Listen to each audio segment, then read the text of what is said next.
Hello friends, welcome to our tutorial channel Let's Get and I'm with you M sir. So আজ বন্ধুরা আমরা একটা নতুন class নিয়ে আপনাদের সামনে উপস্থিত হয়েছি।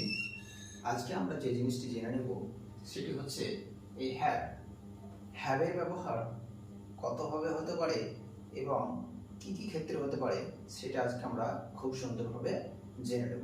তো চলেন দেখে নেই হ্যাভকে সাধারণত আমরা তিনটি ভাগে বা তিনটি ভাবে ব্যবহার করতে পারি। যেমন ধরেন একটা মেন ভার্ব, অর্থাৎ হ্যাভ কখনো কখনো মেন ভার্ব হিসেবে ব্যবহার হয়, আবার কখনো কখনো আমরা দেখতে পাবো এই হ্যাভ হেল্পিং ভার্ব হিসেবে ব্যবহার হয়, অর্থাৎ সাহায্যকারী ক্রিয়া হিসেবে ব্যবহার হয়।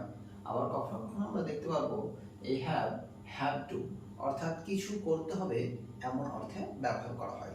তো চলেন প্রথম আমরা কিছু এক্সাম্পল দেখে নিই যে মেন ভার্ব হিসেবে কখন ইউজ হচ্ছে এই হ্যাভ। তো মেন ভার্ব হিসেবে ইউজ হয় সাধারণত কিছু আছে এরকম যদি বাংলায় আমাদের কোনো অর্থ বোঝায় যে কিছু আছে, আমার কিছু আছে বা তার কিছু আছে, এরকম অর্থ বোঝালে হ্যাভ কিন্তু সেখানে মেন ভার্ব হিসেবে ব্যবহার হয়। যেমন এখানে দেখেন যে আই হ্যাভ এ পেন, অর্থাৎ আমার একটি আই হ্যাভ এ বুক, অর্থাৎ আমার একটি বই আছে। অর্থাৎ এখানে দেখেন এই হ্যাভ কিন্তু এখানে কিছু আছে অর্থ বোঝাচ্ছে, অর্থাৎ কি আছে, বই আছে, আমার কি আছে, বই আছে। আর এখানে কিন্তু আদার্স আমরা কোনো ভার্ব কিন্তু পাচ্ছি না, সুতরাং এই হ্যাভ কিন্তু এখানে মেন ভার্ব হিসেবে ব্যবহার হচ্ছে। সিমিলারলি দেখেন ইউ হ্যাভ এ পেন, অর্থাৎ তোমার একটি কলম আছে। অর্থাৎ এখানেও কিন্তু আমরা এই হ্যাভকে মেন ভার্ব হিসেবে পাচ্ছি, অর্থাৎ এখানে আদার্স কিন্তু আমরা কোনো আর ভার্ব পাচ্ছি না।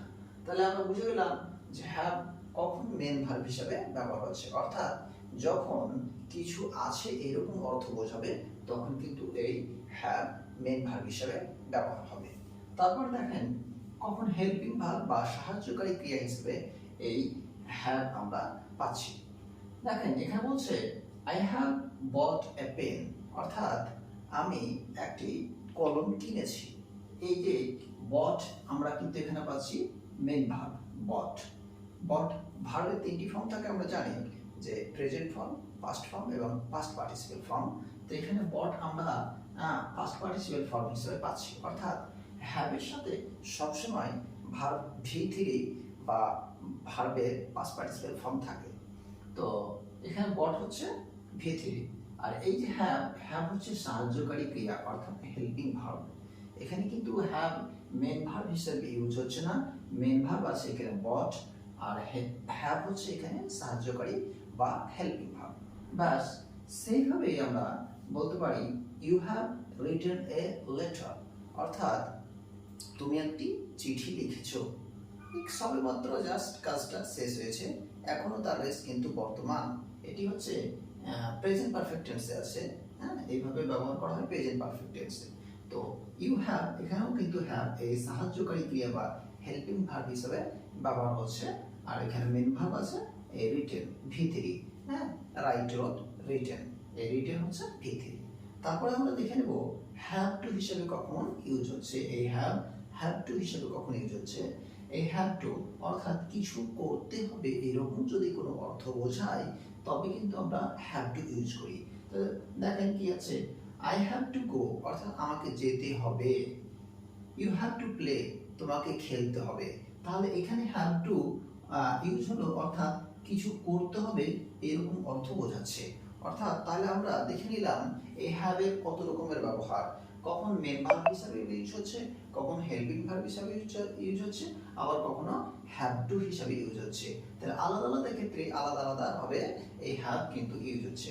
সুতরাং বন্ধুরা এরকম যদি আরো অনেক মজাদার ভিডিও আপনারা পেতে চান তো অবশ্যই আমাদের এই লেটস গেটস ইউটিউব চ্যানেলটি লাইক, কমেন্ট, শেয়ার এবং সাবস্ক্রাইব করতে ভুলবেন না, কারণ আপনাদের একটি লাইক, কমেন্ট, শেয়ার এবং সাবস্ক্রাইব আমাদেরকে এই ধরনের আরো নতুন নতুন ভিডিও বানাতে ইন্সপায়ার করে।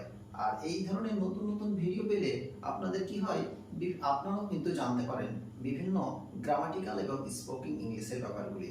তো আজকে এই পর্যন্তই বন্ধুরা। Thank you everyone, thank you listening for me. জয় হিন্দ।